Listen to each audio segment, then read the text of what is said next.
first half, this becomes a pretty important drive, doesn't it? It certainly does, and a lot of the teams script plays. We know that, right? They have a script to start the ball game, and typically those scripts go between 12 and 24, 25 plays. Down 2 touchdowns early, probably not script. I think that they'll stay with it. I don't think they'll abandon it just yet and try and generate some offense on this drive. Anything, at least 3 points. Into a double team, and it's intercepted. Picked up by 9-time Pro Bowler Ed Reed. And the return this time will go out to the 42-yard line.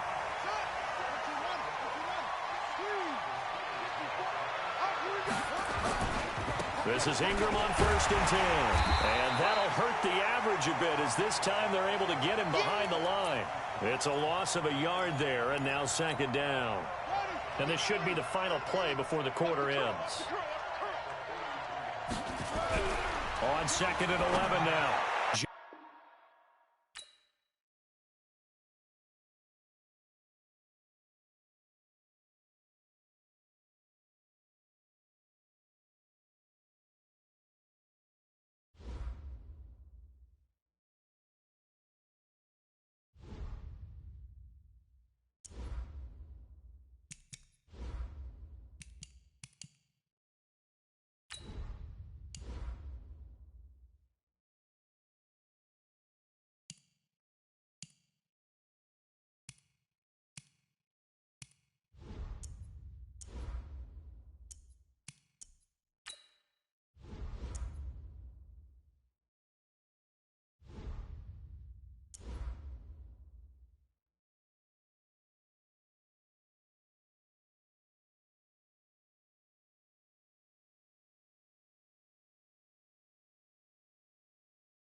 Brandon Gaudin and Charles Davis on hand. And this is a game where the defenses, they need to be on their toes because you got quarterbacks here, yes, that can throw the football, but they can also run it very well, too.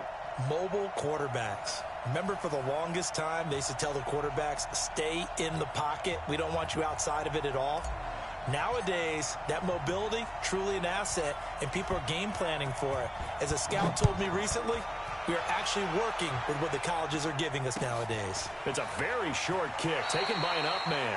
And he's able to get it across the 20 to the 25-yard line.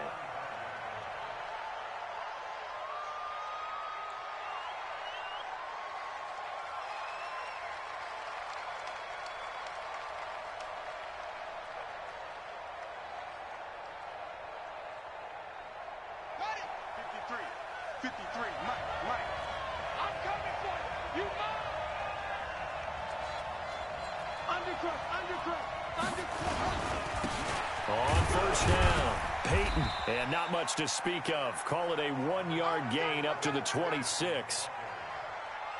They tried a quick hitter inside, but that one was swallowed up because what they're hoping, those big defensive linemen will take the bait and move laterally and open up a crease that they can run through. Didn't happen on that play. The run only got a yard. Here's 2nd and 9.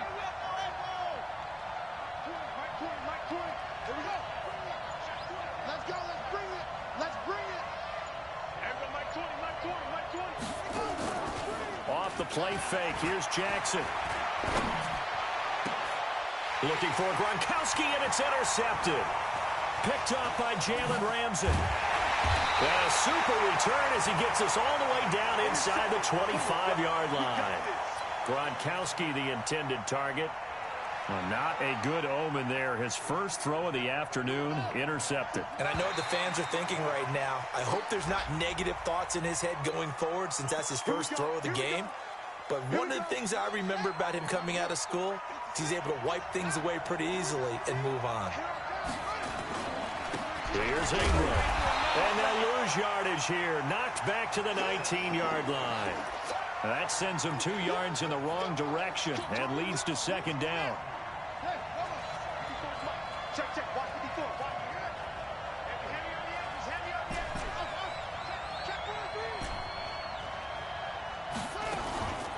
The former Purdue Boilermaker, Raheem Mostert. And forget about finding a lane. He barely had time to look up before he was planted in the backfield.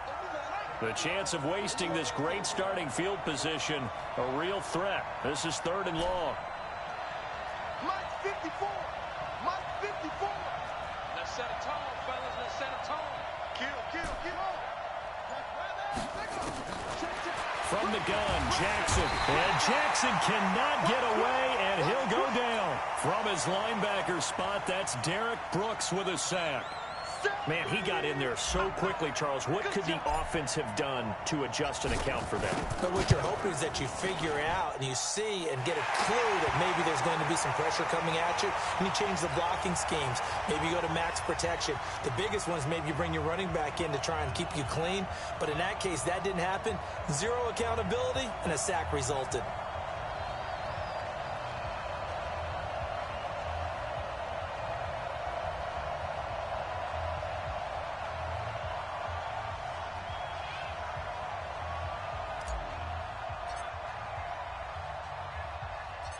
Set now to kick this one away, and off it goes.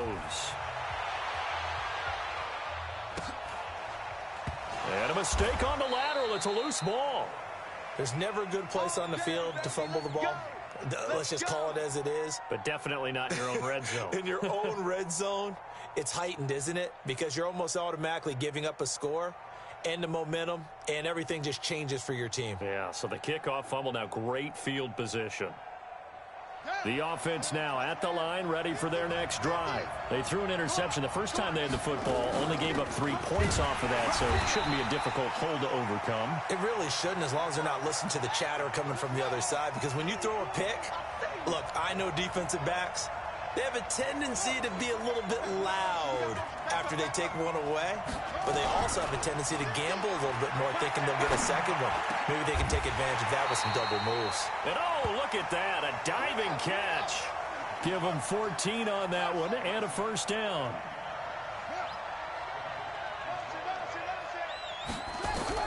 Throwing on first down, it's Jackson.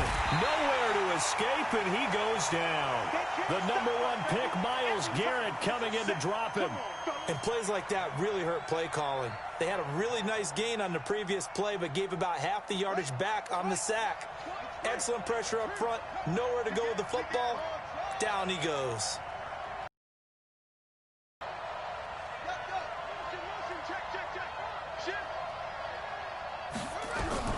After the sack on first down, Jackson, he's going to wind up and air it out.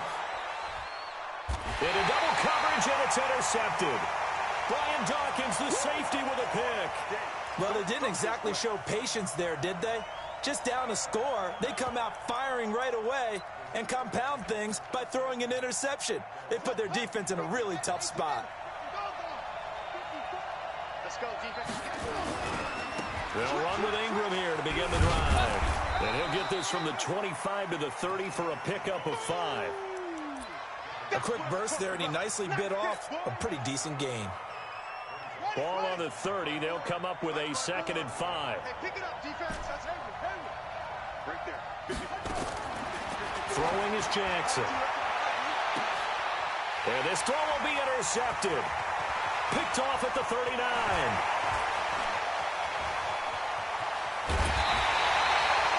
Devin Hester, the intended receiver. I tell you what, credit is due there on them preventing the touchdown after that interception. How about him chasing him down and not giving up the pick 6? Because what happens a lot of the time is when you see the interception, you just kind of hang your head a little bit and you momentarily pause because you're frustrated. And he will take this one.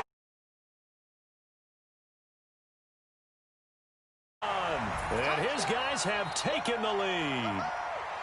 I know we don't talk about it enough, but the intelligence level of the guys up front blocking, the offensive linemen, maybe the smartest guys in football overall. Add in a little bit of athleticism and a whole lot of toughness, you've got a lot to deal with, don't you? That's why the guys in the backfield get them really nice Christmas gifts, right? If they're smart, they do. This will be taken about the 12. And he'll make it across the 20 as his guys will set up shop at the 23-yard line.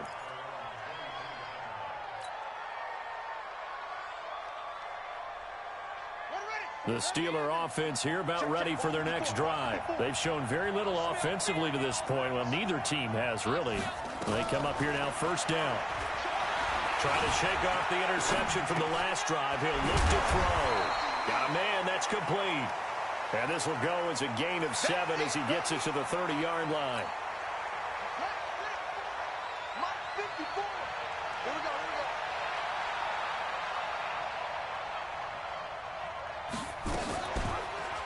Jackson hit, and he lost the football. And the defense will get their hands on it, going the other way. And his guys will take over at the 25-yard line.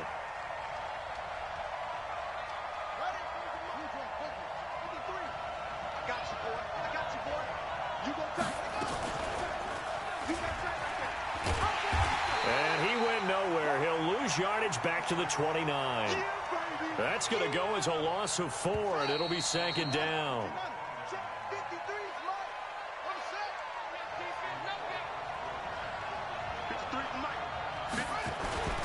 On 2nd down now, Peyton. It's a gain of 4, but they're still looking up here at a tough 3rd and 11. And that's one of the reasons you like to blitz even on rundowns. It confuses the blocking assignments. It doesn't allow those offensive linemen to get up to the 2nd level. On 3rd down, Jackson. Man open right. Retirement ceremonies are